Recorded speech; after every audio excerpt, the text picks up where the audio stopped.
So hello everyone, welcome back to my channel Bihar board dream. So आज के इस topic में हम लोग जानने वाले हैं मोस्ट वीवीआई इंपॉर्टेंट क्वेश्चन के बारे में, जो कि आपको क्लास 10th के 2024 के बोर्ड एग्जाम में बहुत ही महत्वपूर्ण है। ठीक है, तो वीडियो को अंत तक देखिए और ये आपका हिंदी मॉडल पेपर है, वीडियो में बने रहिए। तो चलिए पहले क्वेश्चन की ओर बढ़ते हैं। तो पहला क्वेश्चन क्या करा, डॉक्टर भीमराव अंबेडकर ने किस प्रथा को आर्थिक पहलू से खतरनाक माना है? जल्दी से बता दीजिए। ऑप्शन नंबर है सती प्रथा, दहेज प्रथा, बाल विवाह प्रथा, जाति प्रथा। जल्दी बताइए कौन से ऑप्शन नंबर सही हो जाएगा, जल्दी। तो देखिए डॉक्टर भीमराव अंबेडकर थे, वो जाति प्रथा को आर्थिक पहलू से खतरनाक माना है। किसको माना है? जाति प्रथा को आर्थिक पहलू से खतरनाक माना है। सो आगे देखते हैं क्या कर रहा है आपका क्वेश्चन। भारत से हम क्या सीखे? भारत से हम क्या सीखे, क्या है? भारत से हम क्या सीखे या क्या है? चलिए जल्दी बता दीजिए। ऑप्शन नंबर कौन सही हो जाएगा? निबंध है कि कहानी है कि भाषण है कि व्यक्ति चित्र है? जल्दी से बताइए कि भारत से हमने क्या सीखा या क्या है। जल्दी बताइए। देखिए भारत से हमने क्या सीखा, यह एक भाषण है। क्या है? यह एक भाषण है। भारत से हमने क्या सीखा, क्या है? यह एक भाषण है। भारत से हमने क्या सीखा, यह एक भाषण है। अगले क्वेश्चन, नाखून क्यों बढ़ते हैं? नाखून क्यों बढ़ते हैं? पाठ में बूढ़े ने सबसे बड़ी चीज किससे माना है? नाखून क्यों बढ़ते हैं पाठ में बूढ़े ने सबसे बड़ी चीज क्या माना है? ऑप्शन नंबर आपका है प्रेम माना है कि क्रोध माना है कि भय है कि घृणा है? जल्दी से ऑप्शन नंबर बता दीजिए कौन से आपके लिए सही हो जाएगा। चलिए, नाखून क्यों बढ़ते हैं पाठ में बूढ़े ने सबसे बड़ी चीज माना है प्रेम। क्या माना है? प्रेम। ठीक है ना। अगले प्रश्न देखिए, बहादुर का बाप कहाँ मर गया था? बहादुर का बाप कहाँ मर गया था? ठीक है, ऑप्शन नंबर देखिए आपका क्या कर रहा है, युद्ध में, डकैती में कि चोरी में कि चरवाही में? जल्दी बता दीजिए ऑप्शन कौन सा सही हो जाएगा। देखिए बहादुर का जो बाप थे वो कौन सी में मर गए थे? युद्ध में। ठीक है ना, क्योंकि उसका जो घर था, उसका जो घर था सीमा से सटे हुए था। ठीक है ना, इसलिए उनके पिताजी क्या हो गए थे, दो देशों के बीच में जो गोलीबारी हो रहा था उसमें युद्ध में मारे गए थे। ठीक है, क्वेश्चन देखिए, विलानवाव क्या है? विलानवाव क्या है? अगले क्वेश्चन में क्या करा, विलानवाव क्या है? एक शहर है, एक छोटा सा गांव है, एक नदी है कि एक झील है? देखिए विलानवाव जो है एक छोटा सा गांव है। क्या है? एक छोटा सा गांव है। विलानवाव जो है एक छोटा सा गांव है। ठीक है ना, आपने बुक में पढ़ा होगा। तो विलानवाव क्या है? एक छोटा सा गांव है। अगले प्रश्न क्या रहा है, रसखान किस विषय में सिद्ध थे? रसखान जो थे वो कौन से विषय में सिद्ध थे? तो देखिए ऑप्शन नंबर आपका क्या कर रहा है, सवैया छंद में कि कविता में कि मुतकक में कि ऋतु मुक्त काव्य धारा में? जल्दी बता दीजिए कि जो रसखान जो थे किस विषय में सिद्ध थे, सवैया छंद में कि कविता में कि मुतकक में कि ऋतु मुक्त काव्य धारा में? जल्दी से बता दीजिए। ऑप्शन नंबर देखिए आपका जो रसखान जो है सवैया छंद में प्रसिद्ध थे। कौन सा छंद में? सवैया छंद में प्रसिद्ध थे।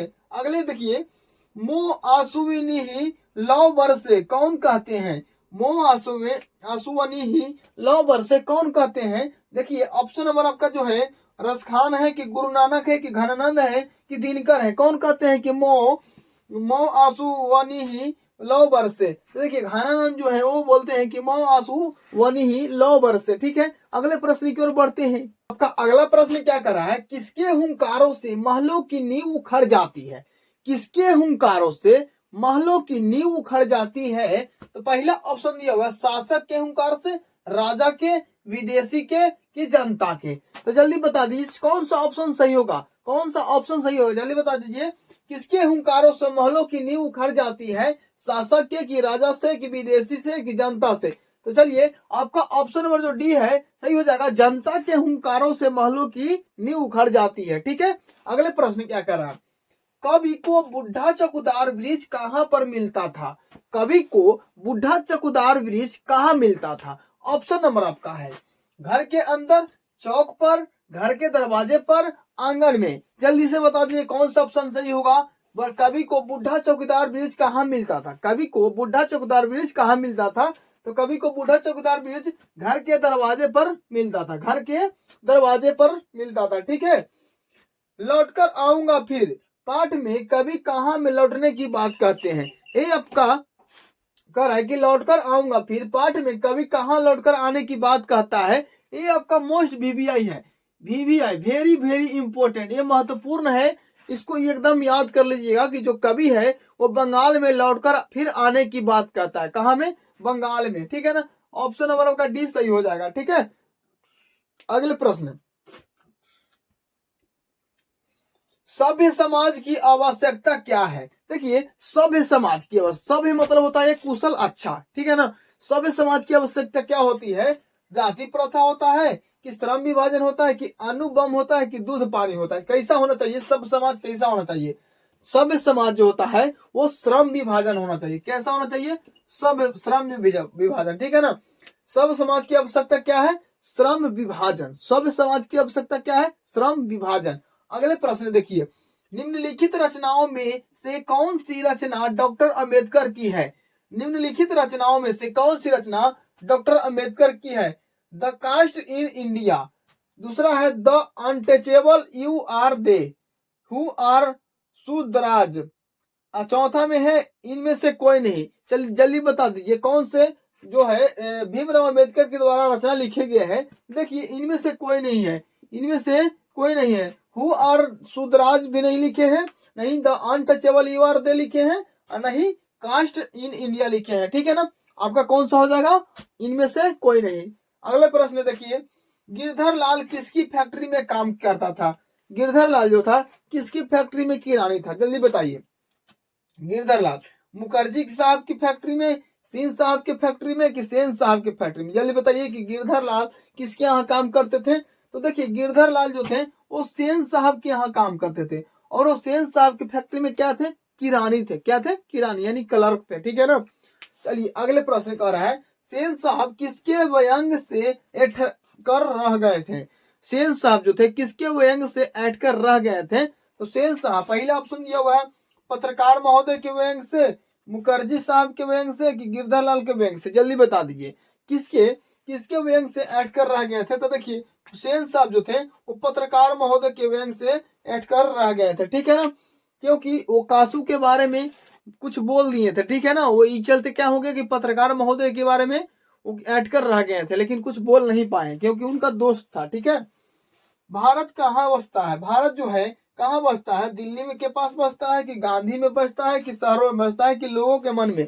तो देखिए, भारत माता जो है लोगों के मन में बसता है और भारत के गांव में बसते हैं। तो यहाँ पर ये आपका लोगों के मन में है, तो लोगों के मन में ही सही हो जाएगा। ठीक है, अगले प्रश्न की ओर बढ़ते हैं। तो आपका अगले प्रश्न क्या कह रहा है? कह रहा महाभारत क्या है? महाभारत क्या है? ऑप्शन नंबर देखिए, उपन्यास है कि कहानी है कि शास्त्र है कि पुराण है? महाभारत क्या है बताइए जल्दी से, ऑप्शन नंबर बता दीजिए कौन सा है? महाभारत जो है पुराण है। क्या है? पुराण है। ठीक है ना, अगले ऑप्शन की ओर बढ़ते हैं। मिहिर भोज की ग्वालियर प्रशासित किस भाषा में है? मिहिर भोज की ग्वालियर प्रशासित किस भाषा में है? ऑप्शन नंबर है प्राकृतिक है, अपभ्रंश है कि संस्कृति है कि हिंदी है? मिहिर भोज की ग्वालियर प्रशासित किस भाषा में है? तो देखिए, संस्कृत भाषा में। कौन भाषा में है? संस्कृत भाषा में। ठीक है, अगले प्रश्न देखिए, बहादुर कौन था? देखिए, इतना हल्का, ये बीबीआई है। ठीक है ना, बहादुर कौन था? बीबीआई है। कहानीकार था? कहानीकार तो नहीं था भैया। पहरेदार था कि नौकर था?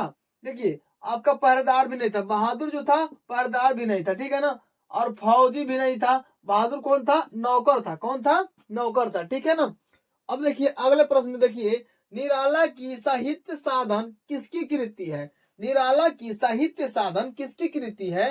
दूधनाथ सिंह की, रघुवीर सहाय की, रामविलास शर्मा की कि मुक्ति बोध की? ठीक है, जल्दी बताइए कि कौन सा ऑप्शन का सही हो जाएगा। निराला की साहित्य साधन किसकी कृति है? दूधनाथ सिंह की, रघुवीर सहाय की कि रामविलास शर्मा की कि मुक्ति बोध की?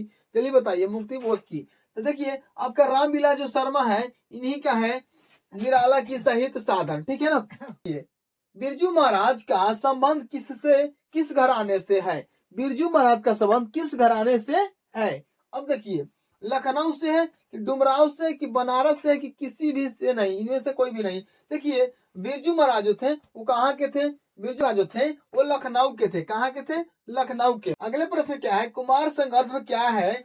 गीतकार है, शास्त्रीय गायक है, कथाकार है कि चित्रकार है? कुमार संगर्भ क्या है? देखिए, कुमार संगर्भ जो है शास्त्रीय गायक है। क्या है? शास्त्रीय गायक है। अगले प्रश्न देखिए, पिताजी ने किसको मारा था? पिताजी तो किसके मारे थे? तो पिताजी ने दीदी को मारे थे। किसको मारे थे? तो दीदी को मारा था, ठीक है ना। पिताजी किसको मारे? किए। आपका अगले नंबर क्वेश्चन क्या कर रहा है? गांधी शिक्षा का उद्देश्य क्या मानते थे? गांधी जी शिक्षा का उद्देश्य क्या मानते थे? देखिए, शिक्षा का उद्देश्य यह नहीं होता है कि नौकरी शिक्षा प्राप्त कर लिए तो नौकरी प्राप्त करिए, ठीक है ना। तो गांधी जी शिक्षा का उद्देश्य यही मानते थे कि चरित्र का निर्माण। शिक्षा का मतलब ही होता है चरित्र का निर्माण। ये नहीं होता है कि नौकरी प्राप्त करना। तो आपका नौकरी प्राप्त करना नहीं होगा, न वैज्ञानिक बनना होगा, नहीं आंतरिक दक्षता होगा। क्या हो जाएगा? चरित्र का निर्माण हो जाएगा, ठीक है ना।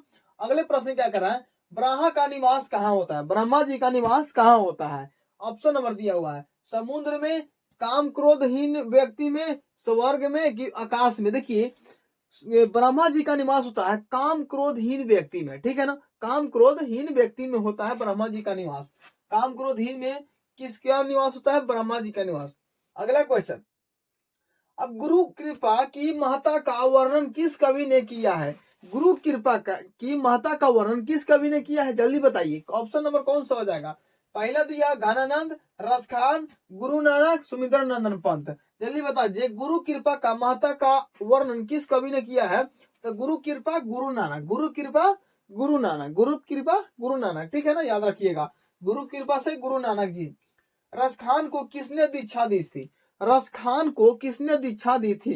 देखिए, ऑप्शन नंबर आपका है वल्लभ भाई चारिया ने, जो गोकुलनाथ ने, कि गोस्वामी विलठ नाथ ने, कि गोरखनाथ ने। जल्दी बताइए कि रसखान को किसने दीक्षा दी थी? तो गोस्वामी विठल नाथ ने, ठीक है ना। गोस्वामी विठल नाथ ने दिए थे, ठीक है ना। रसखान किस काल के कवि हैं? रसखान जो है वो किस काल के कवि हैं? रसखान आदि काल के हैं कि रीति काल के हैं कि आधुनिक काल के हैं कि भक्ति काल के हैं? तो जो देखिए, रसखान जो थे वो भक्ति काल के कवि थे, ठीक है ना। कौन काल के कवि थे? वो भक्ति काल के कवि थे। देखिए, अगला क्वेश्चन क्या कर रहा है? घनानंद किस भाषा के कवि थे? घनानंद किस भाषा के कवि थे? तो देखिए, ऑप्शन दिया अवधी, ब्रजभाषा, भोजपुरी, गुजराती। देखिए, घनानंद जो थे वो ब्रजभाषी के कवि थे, ठीक है ना। ब्रजभाषा के कवि के लेखक थे कौन? घनानंद, ठीक है ना।